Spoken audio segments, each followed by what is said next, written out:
Cover you all. दोस्तों, आज हम बात करेंगे टाटा स्टील के ऊपर और ये डिस्कशन होगा इलियट वेव के ऊपर। और यहाँ पर एक कंटिन्यूएशंस पैटर्न है। जैसा कि कोई भी चार्ट एनालिसिस करने से पहले हम जो मार्केट को पहले चार हिस्सों में बांटते हैं। उसका चार हिस्सा यही है कि हम देखेंगे कि या क्या ये रिवर्सल ब्रेकआउट है, या फिर कंटिन्यूएशन ब्रेकआउट है, या फिर साइडवे मूव है, या फिर ब्रेकआउट ट्रेड है। तो ये जो है वो ये एनालिसिस होंगी इलियट वेव के ऊपर, और उसके ऊपर एक फंड का इलियट वेव का कंटिन्यूशन ट्रेंड स्टार्ट होगा। तो उसके बारे में हम डिस्कस करेंगे। तो चलिए, हम चार्ट मैंने ओपन करके रखा हूँ आप लोगों के लिए। और दोस्तों, आप देख सकते हो, मैं इलियट वेव प्लॉट कर देता हूँ। टाटा स्टील ने डाउन साइड पे 5 जैसे सारे स्टॉक करेक्शन के अंदर आए थे, उसी के साथ टाटा स्टील भी करेक्ट हुआ था। ये उसके जो बजट से पहले जो 5 वेव थी, ये जो बजट से पहले जो ये 5 वेव मूव हुई थी, वो टाटा स्टील की ये है। और दूसरा दोस्तों इसमें ये है, ये आप देख सकते हो, ये 5 वेव थी और उसके बाद यहाँ से बाउंस आया था। तो अभी आगे क्या चीज़ है, क्या वो जो बाउंस था वो फिजल हो गया? जैसे ही 5 वेव कंप्लीट होती है, उसके बाद वो करेक्शन फेज में आता है। करेक्शंस मीन्स ये नहीं कि करेक्शन सिर्फ डाउन साइड में होता है। अगर इम्पल्स वेव नीचे है तो करेक्शन उसका अप साइड में आएगा। तो क्या हम देखेंगे कि जो इसका जो करेक्शन ABC पैटर्न है जो अप साइड आया है, क्योंकि यहाँ पर ख़त्म हुआ है, यहाँ पर 5 वेव ख़त्म हुई है, तो उसका जो करेक्शन पैटर्न है वो ऊपर के साइड आएगा। तो हम देखेंगे कि क्या वो करेक्शन पैटर्न कंप्लीट हो गया है क्या नहीं, वो डिस्कस करेंगे। और इसके ऊपर हम फर्दर, मतलब जैसे कि समझो ये 5 वेव बन गई है, तो ये हायर डिग्री की 1 वेव होंगी, फिर ये 2, फिर यहाँ से एक नई 3 पॉसिबिलिटी है। तो वो हम एनालिसिस करेंगे दोस्तों, और उसके ऊपर हम अच्छा रिस्क टू रिवॉर्ड रेशियो बना सकते हैं। ये मेरा वीडियो है ओनली एजुकेशन पर्पस है। कोई भी पोजीशन लेने से पहले अपने एडवाइज़र से ज़रूर पूछ लेना दोस्तों। तो आप लोग देख सकते हो कि ये एक 5 वेव यहाँ पर कंप्लीट हुई। उसके बाद अगर आप देखो ना दोस्तों यहाँ पर, तो यहाँ पर एक ABC पैटर्न भी ऑलमोस्ट कंप्लीट हुए दिखता है। क्योंकि अगर आप देखो फ्रेंड्स, तो यहाँ पर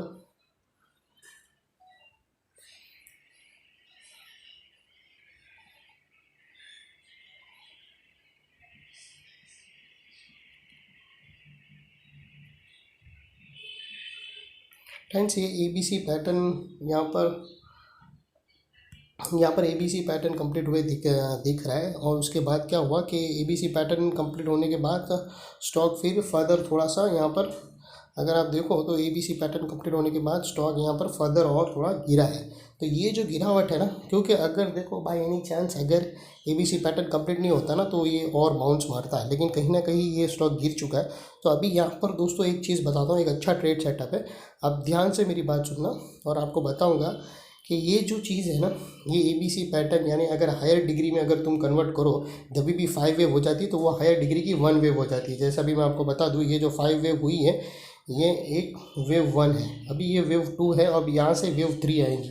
तो वो वेव 3 स्टार्ट होंगी तो कैसे स्टार्ट होंगी, और उसकी क्या पॉसिबिलिटी है, और उसकी क्या हम सिनेरियो पे हम ट्रेड कर सकते हैं। तो दोस्तों, बाय एनी चांस अगर ये वाला लोड टूटता है, ओके, ये 110.55 अगर ये ब्रेक होता है दोस्तों, तो आप शॉर्ट पोजीशन इनिशिएट कर सकते हो। ओके, और इसका जो टारगेट है वो एटलीस्ट फर्स्ट टारगेट यहाँ तक आप रख सकते हो माय फ्रेंड्स, ऑलमोस्ट 108.50, यानी 2.5, यानी अगर आप देखने जाओ तो यानी 2.5 का आपका वो रहेगा फर्स्ट प्रॉफिट। और आपका जो स्टॉप लॉस है वो ये जो ट्रेंड लाइन है ना, ये ट्रेंड लाइन के ऊपर आएगा। ये जो मैं बता देता हूँ आपको, अगर ये ट्रेंड लाइन के ऊपर क्लोज होता है,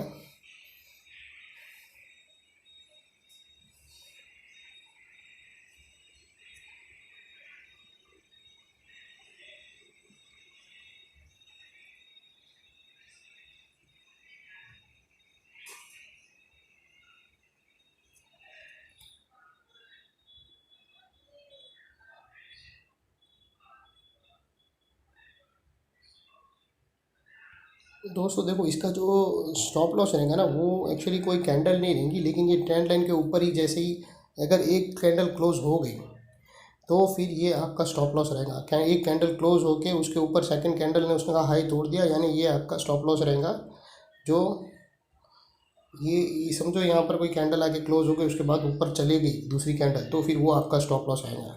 अभी एक्चुअली क्या है कि जैसे ही ये कैंडल नीचे शिफ्ट होंगी तो आपका स्टॉप लॉस भी उसके हिसाब से आप ट्रेल कर सकते हो। ज़रूरी नहीं है कि मतलब जैसे ही आप प्रॉफिट में आ गए उसके बाद आपको 2 कैंडल या 3 कैंडल का हाई आपको देखते रहना है, उसके हिसाब से आप फिर ट्रेंड वैसे निकल सकते हो।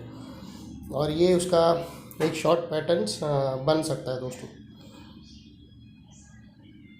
और इसके बाद दोस्तों ऐसा होगा कि ये जो आगे की फर्दर अपसाइड ऐसी रहेंगी कि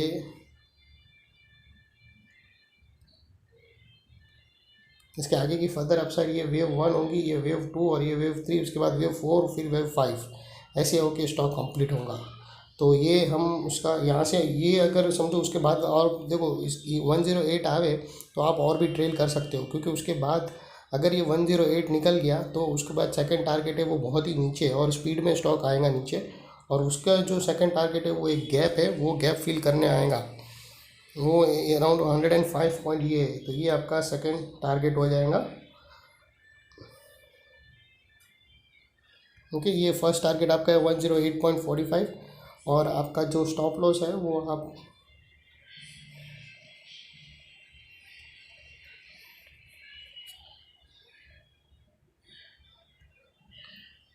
अगर आप फर्स्ट टारगेट पे ही निकल जाते हो तो 1:1 का स्टॉप आपका ट्रेड सेटअप रहेगा, और दूसरे पे अगर टारगेट पे आप निकलोगे ट्रेलिंग कर करके तो पॉसिबल है 1:2 का रिस्क टू रिवॉर्ड रेशियो बनेगा दोस्तों। तो नॉट बैड, आप ले सकते हो और ये बहुत ही अच्छा है। और आपको बता दूं कि जब भी स्टॉक थर्ड वेव मतलब जैसे अभी ये अगर हायर टाइम फ्रेम में देखो तो ये थर्ड वेव रहेगी, अगर हायर डिग्री में देखो तो ये 1, 2 और वेव 3 में ज़्यादा पॉसिबिलिटी है कि वो 90 डिग्री से गिरती है, स्ट्रेट स्पीड मूव में गिरती है। और सेकंड कभी कभी इतनी भी मतलब उसकी डेंसिटी इतनी गिरने की ऐसी होती है वो गैप डाउन में भी ओपन होती है, तो इसका भी आपको बेनिफिट हो सकता है दोस्तों। तो ये एनालिसिस अच्छी लगी तो मेरे वीडियो को लाइक करना, सब्सक्राइब करना और मेरी चैनल को सपोर्ट करते रहना। थैंक यू दोस्तों।